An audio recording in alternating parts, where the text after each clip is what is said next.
آج جب سلمان اکرم راجہ نے اپنا سب کچھ عوام کے سامنے رکھا اور آج وہ غصے میں بھی نظر آئے، لیکن انہوں نے جو باتیں کی ہیں وہ بالکل پتھر پر لکیر ہیں۔ مشال یوسف زئی نے اس کے اوپر بڑا سخت قسم کا سٹانس لیا ہے، لیکن ہم ایز اے ورکر مشال یوسف زئی صاحبہ آپ کو چیلنج کرتے ہیں کہ آپ کا تعلق کے پی کے سے ہے۔ کے پی کے کی عوام بھی جانتی ہے کہ آپ کس کی سائیڈ لیتی ہیں اور آپ کس کے لیے کام کرتی ہیں۔ کے پی کے میں ہی آپ دیکھ لیں کہ لوگ سلمان اکرم راجہ کو زیادہ محبت کرتے ہیں یا آپ کو زیادہ محبت کرتے ہیں۔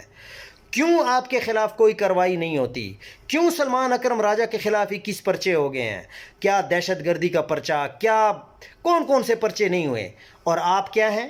سب جانتے ہیں کہ آپ کیا ہیں، اور سب جانتے ہیں کہ آپ کس کے لیے کام کرتی ہیں۔ اس لیے آپ اگر اللہ تعالیٰ نے آپ کو آج ایک عزت دی ہے اور پی ٹی آئی نے آپ کو ایک عزت دی ہے، یہ پی ٹی آئی کے ورکرز کی وجہ سے ہے، لیکن پی ٹی آئی کے ورکرز آپ کو جانتے ہیں کہ آپ کیا ہیں۔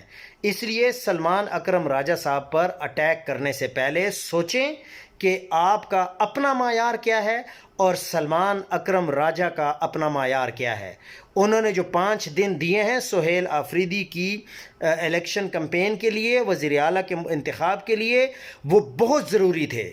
آپ جیسے لوگ کبھی بھی سہیل آفریدی کو وزیر اعلیٰ نہ بننے دیتے۔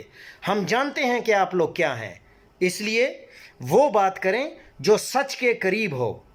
آپ اپنے آپ کو ویسے بھی آپ کی جو ویلیو ہے پی ٹی آئی ورکرز کے درمیان، آپ ایک پول کروا کے دیکھ لیں، آپ کا پتہ چل جائے گا کہ آپ کو کتنا پیار دیا جاتا ہے، کتنا لوگ آپ کو سپورٹ کرتے ہیں پی ٹی آئی کے اندر سے ہی۔